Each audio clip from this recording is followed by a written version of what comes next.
loves. Welcome back to the channel. Today's topic is a very tricky one, but it is so very, very important. And it is the art of saying no, but saying no without guilt. Let's get into it.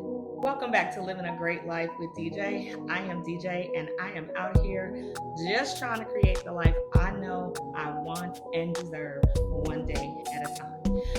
I don't know about you, but as I have gotten older, I have come to have an appreciation. I'm talking about deep appreciation for the importance of protecting my time and my peace. And I realized that I was not comfortable saying no. And if I did, I had an attack of the guilty.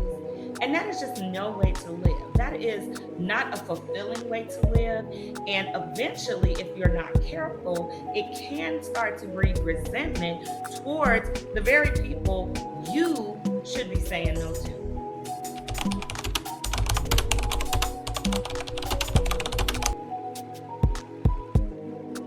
It's so crucial to protect your time and your energy. It's not about being nasty. It's not about being rude. It's really about self-care.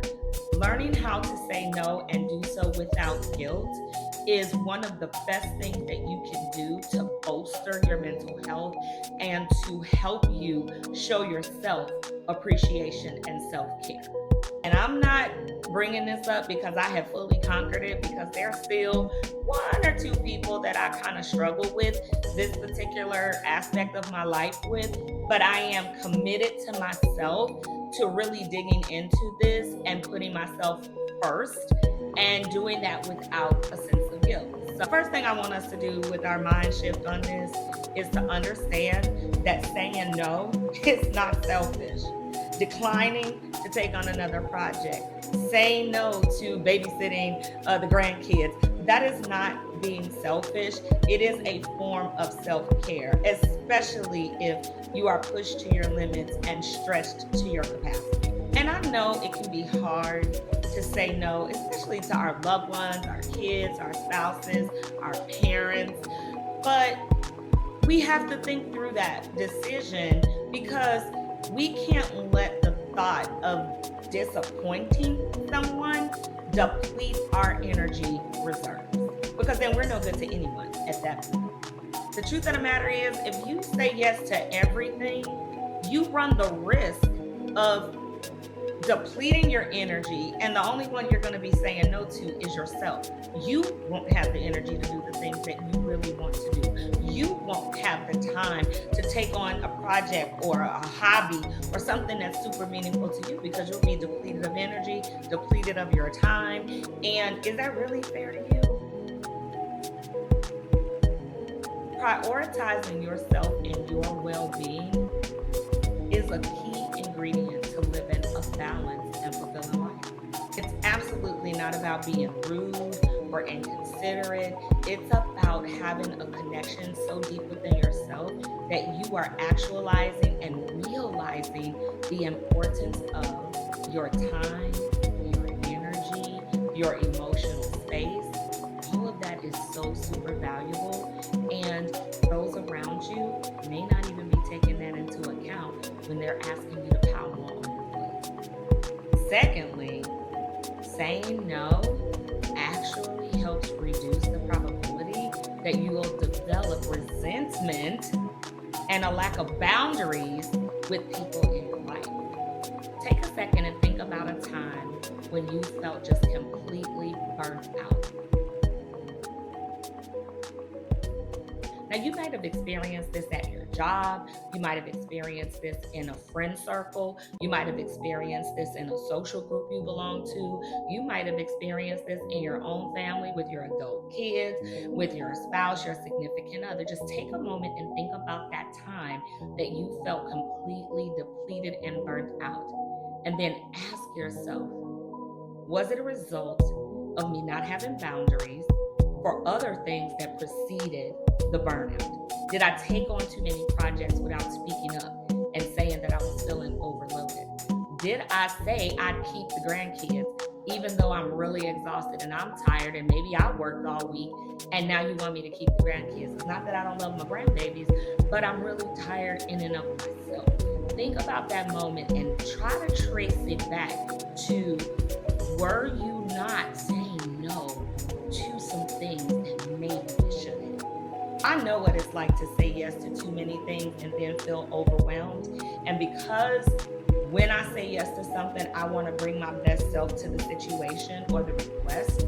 When I take on too much in the past, I've noticed my quality of the end product has not been something I've been proud of. Maybe I didn't spend as much quality time on that report that I took on because I spread myself too thin. And now the end result is a report that's subpar for my own standards. Now I'm going to start beating myself up about how I could have done that better. At the end of the day, we've got to be able to set some boundaries, because if we don't, people are going to just run right over those boundaries like Forrest Gump going on that race he went on. Overcommitting can lead to exhaustion, frustration, and even resentment toward others. Knowing that it's important that you can set clear boundaries allows you to manage your energy and your capacity. And it is absolutely, positively okay to raise your hand and say, I'm at my limit. I am at my capacity. Before I went out for my surgery, my supervisor was trying to give me 2 other projects and recommended me for something else. And all of these things had due dates that were going to fall the week as I was preparing for my procedure. And although I love that my boss values my talent and feels that I'm totally capable, I had to remember I have limits and I have capacity reservoirs that are being depleted. And I had something really big coming up, and I needed to get my mind, my time, and my energy together to face that with my best self possible. And so I had that very difficult conversation and let her know, while I appreciate the opportunity to be in the forefront on something, I'm going to have to take a pass because I just don't have the capacity to take on anything else. And those are the exact words that I used. I was so proud of myself for that. It doesn't just have to be about work. It could be about saying no to an event that you just don't have the energy or the time, or frankly don't want to attend. And maybe that's something you got to get comfortable with saying. But at the end of the day, the boundaries are a sign of self-respect. And if nobody else can appreciate you giving yourself that healthy dose of self-respect, you should. Now, we know that step 2 is where the rubber meets the road, right? Because this is where the guilt comes in. You done got your courage together and you done decided, I am going to tell my mom no. No, mom, I cannot come over there every day this week to do X, Y, and Z. Or no, I can't be running to the store and, every day this week when I get off work to get X, Y, and Z. Give me a list and I'm going to go ahead and get it all on Tuesday because that's the best day for me. And then I'm going to drop that off. As soon as the words come out of my mouth, I immediately start feeling like, oh my God, that's my mom. I can't believe I said that to my mom. Oh my goodness, she didn't even go to the store. Quiet the crazy. There is nothing wrong with organizing and outlining what days will work, right? This is not talking about an emergency. These are the daily tasks that sometimes get on us little by little by little, and it becomes a huge mountain. There is no reason for feeling guilty for setting boundaries for yourself. Believe it or not, some of the people who are the most stress-free around you, they stressing you out, but you know why? Because they got boundaries. See, they're not scared to tell somebody no. They're not afraid to say, no, I'm not going to do that. They don't feel guilty when they say, I'm tired, I don't feel like going. Heck, sometimes those people don't even answer the phone because they know you calling because you want something. And they are protecting their peace. And I'm not saying we're going to be rude like that, because if I call y'all better answer. But protecting yourself is a sign of self-respect. Having boundaries teaches people how to treat you. And that's nothing that you should feel. Honestly. I know I'm not practicing that guilt anymore. To me, the last and final piece to the art of saying no without guilt, it's how do you say no? And that's what I want to talk about now. And this one is practicing polite no, right? Polite but firm.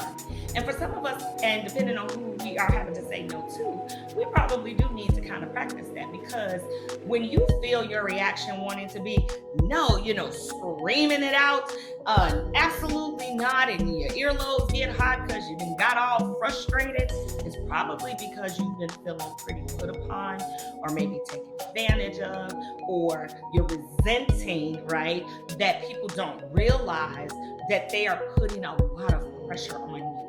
And so your reaction to that is a visceral one, right? And that's not how we want to say no. It's not needed to be nasty. It's not needed to be, disrespectful when you have to decline. It's about practicing to firmly and politely decline to overextend yourself. It might be something as simple as saying, Sora, I really appreciate the invitation, but after a long work week of getting up every day at 6 a.m., the opportunity to sleep in on Saturday is something I just cannot pass up. I hope you understand.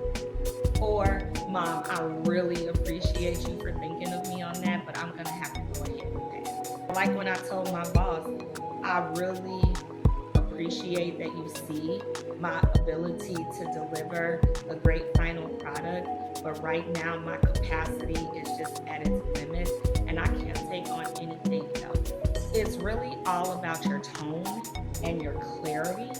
And when you start to practice that in the little ways each and every day, it becomes so much easier when you have to pull on that skill set for those big things. So in this case, that old adage, practice makes perfect, is absolutely perfect in this situation. Pun intended. Remember, if you don't get anything else out of this video, I hope a main point that you got is that saying no is a powerful tool for helping you create balance in your life for your loved ones and those around you. I want to thank you all for watching today's video. Again, this is a topic that I had to come to appreciate as I've gotten older, my time and my energy, and I could not help but bring that topic here to this platform because I know I'm not the only one struggling with this, and particularly as women, it's really hard for us to say no because there's always so many requests from us, and we're just naturally nurturing that way, and so we overextend, and I just really got to a place where I found myself doing that. And I don't want to have resentment for my loved ones. I don't want to have resentment in my workplace. And I really had to decide there's nothing wrong with me having boundaries that actually align with me fulfilling my own needs and not feeling guilty for making that decision. I hope you like the video. I hope that you will like the video. I hope you will subscribe, and more importantly, I hope that you'll take a moment and share this video with someone you know that could benefit from what we talked about in today's topic. So until my next video, here's a video that you can check out on why self-compassion matters, and I will see you in my next one. Bye, everybody.